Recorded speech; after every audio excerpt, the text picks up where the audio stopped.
nkigamba nnyo abantu tewali muntu lwagenda kutuukaga nti nze byange biwedde kubanga buli ddala lyotuukako tukkirize tugaane bw'olisibwa wabadde eggulu oyinza okulaba ng'eyasigadde kyekimu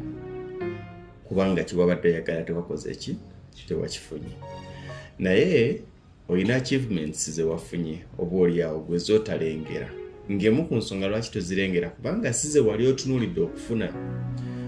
nti omuntu yalowooza nti omwaka 2024 agenda kuba aguze ettaka azimbye n'ennyumba bw'atazimba nnyumba n'akoma ggula poloti alowooza byalubirira tebikoze eki omuntu yalowooza nti agenda kugula poloti mu 2024 oba agenda kugula ekibanja mu 2024 bw'atakituukiriza alowooza nti omwaka 2024 gumusaze naye neerabira nti omwaka 2024 mwasobodde okukwata Rajabu n'amugja mu P2 n'agenda mu P3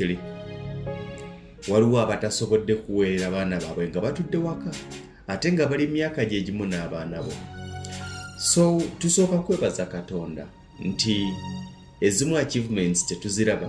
oba tetuziwa recognition olw'ensonga nti size tubeera tukola ki tubeera twagala naye n'ebyo nabyo tubisiime nti wadde nabadde njagala kiri saasobodde kituukako naye ate kino nakoze ki nakituuseeko ate ffe abakkiriza tulina enjogera egamba nti Mukama takeera ate era takola ki takeerewa akaseera ako Mukama mwakuweeredde ekyo mwabeera asazeewo kikuwera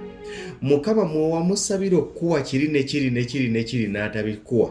alina kyakuwadde ng'akizula nti mu kaseera ako kye kikujjamu akaseera k'okuwa kiri kyoyagala bwe kanaatuuka ajja kikuwa akizudde nga talina kikuwa lwaleero alina kikuwa nkya akizudde nga talina kikuwa mwezi guno alina kikuwa mwezi gujja ontegedde Katonda yamanyiddirwa alina okutuwa naki kyalina okutuwa so siffe wadde naffe tuba nebitukola ki nebyetwagala naye byonna tubirekera Mukama yasalawo era tumwebaza nti Mukama wadde nayagala kino naye ompadde kino